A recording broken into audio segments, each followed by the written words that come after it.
The highly anticipated and long delayed Dune Part 2 is finally coming to theaters out March 1st, or has come out depending on when you're watching this video. Dune is an all-time classic science fiction novel. It's this beautiful story about intrigue, betrayal, and political power.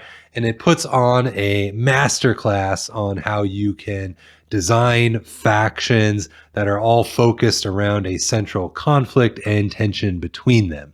Jack Shear wrote a fantastic blog post on how you can use Dune's structure and mimic it to create your own explosive D&D campaign. It's a really short blog post and definitely worth your look. I first came across it in Knock issue 2. It's one that I read and came across, and it's one that I think a lot about. It's having read it all that time ago. And you can see it right here, Dune, How to Make a Powder Keg the Dune Way. To summarize his work, he essentially identifies that there are 6 main factions that are all vying for control and influence over a single resource. And you can mimic that in making your own D&D campaign setting. The resource, of course, in Dune is the spice melange, which has several different benefits to those that consume it. But ultimately, its economic wealth is incredibly vast.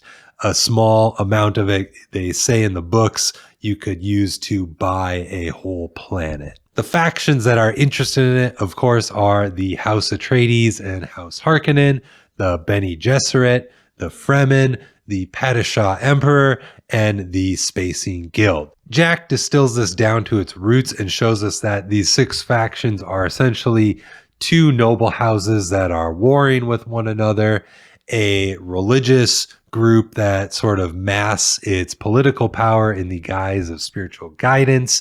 There's this unaligned sort of military tribal force that exists outside of the other factions that are more intermingled with one another. You have this sort of distant emperor that uses military force to kind of reinforce the traditional and conservative structure of the empire. And you have this mercantile force that is sort of masking its political power under the guise of economics. Now, all this alone is fantastic and definitely a great blueprint to build a campaign, but it got me wondering if we could sort of build and iterate off of it. And thinking on it for a while, I came up with sort of 3 obvious ways that we can kind of remix or expand upon the blueprint that Dune has laid out for us. I think the 3 obvious ways to do that are changing up the factions, changing the linchpin, as I'm calling it, and adding in more fantasy. So without further ado, let's take a further look at those 3 reasons. The simplest modification you can make is to remix the faction types that you are using in the setup. You can add or drop different identified faction types, and that will bring different forces to bear within your own campaign setting. Try changing up the faction composition to better suit the game you want to tell. You have several different types of factions to play with. You got military, economic, religious, political, and then tribal or outsider forces within the Dune blueprint. For example, say you want to have 2 religious factions competing over the resource. Well, they are likely to engage in sort of a religious conflict, with each side declaring that they are maybe righteously or divinely chosen group, while the other one is heretical or profane in their causes.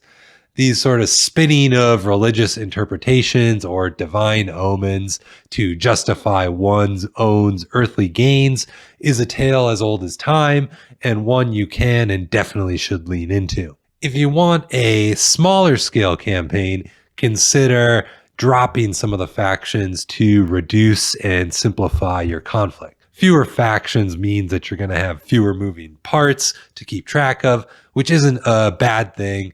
I think the 6 as presented in the Dune blueprint is a fairly manageable amount for a moderate sized campaign. But if you're looking to run a shorter game or a shorter duration game, maybe like a 2 to 6 month campaign, then fewer is probably better. The second way to iterate on the Dune blueprint is to change the linchpin, as I'm calling it. In Dune, the spice melange is the crux of the conflict. Spice has its massive benefits to all the groups that are involved in the Dune setting, and it is this highly valuable economic resource. In your campaign setting, you can change that linchpin away from a highly valuable economic good into something else. Essentially, you can change your noun from a thing to a place or even a person. For example, maybe you want to have the factions vying over a specific territory. Its value could be unique to each individual faction for different reasons. Maybe it's sacred ground to the religious group, and it has strategic importance to the political or military groups, while also having a highly valuable economic resource to the different economic groups. That really introduces a lot of different motivations and reasons for going after a specific piece of land.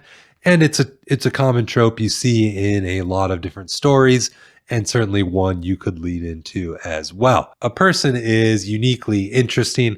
I haven't thought through this as much as maybe territory or a thing, but I could easily see a Helen of Troy type situation playing out, or perhaps you have a single person who is more of a religious figurehead or a prophet, and that person being at the center of the campaign setting's conflict. Secondly, you needn't only have one linchpin within your setting. Perhaps you decide to have 2 or 3 things that the groups are fighting over, and that's perfectly valid as well. You could probably introduce some more interesting choices for your players. Perhaps they can focus on only 1 or 2 of the linchpins, which means that the factions the party is not working with have a better chance of taking over the other ones. That lets the players see the consequences of their actions, but also lets them have full free choice on the options that they decide to go after. And I could really see that being a lot of fun to play out, right? Which resources do they go after in terms of importance to them?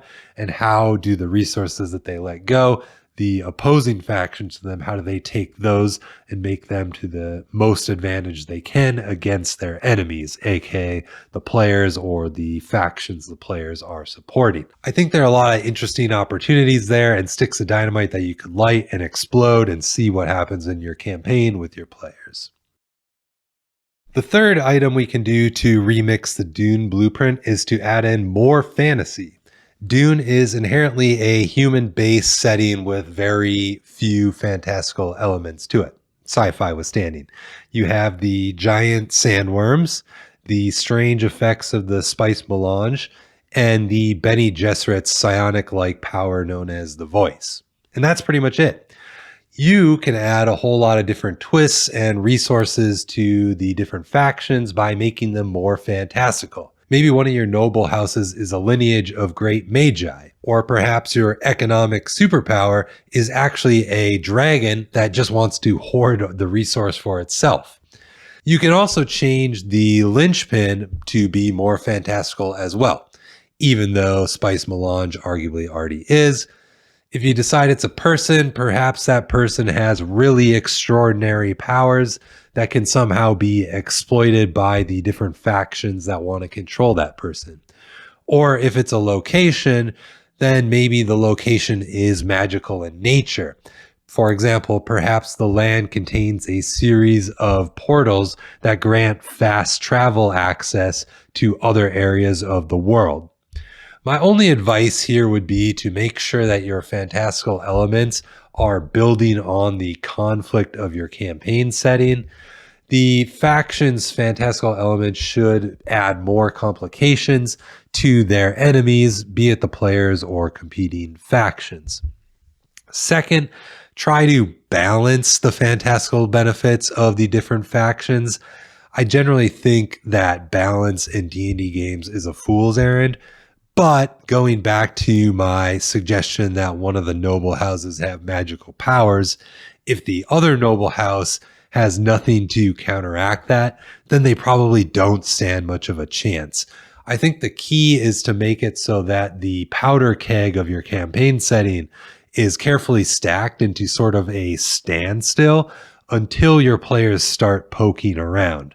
Then have everything explode in everyone's faces and you're off and running. Dune and other works of fiction and historical events are great treasure troves to mine for ideas in our RPG campaigns and adventures. Jack Shear does a wonderful job of distilling the essence of Dune's blueprint and how we can use that within our D&D campaigns. But like all great artists, we can make inspired and reimagined pieces and go beyond what was designed before us.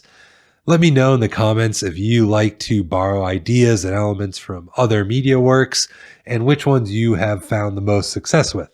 Thanks for watching, and I will see you in the next one.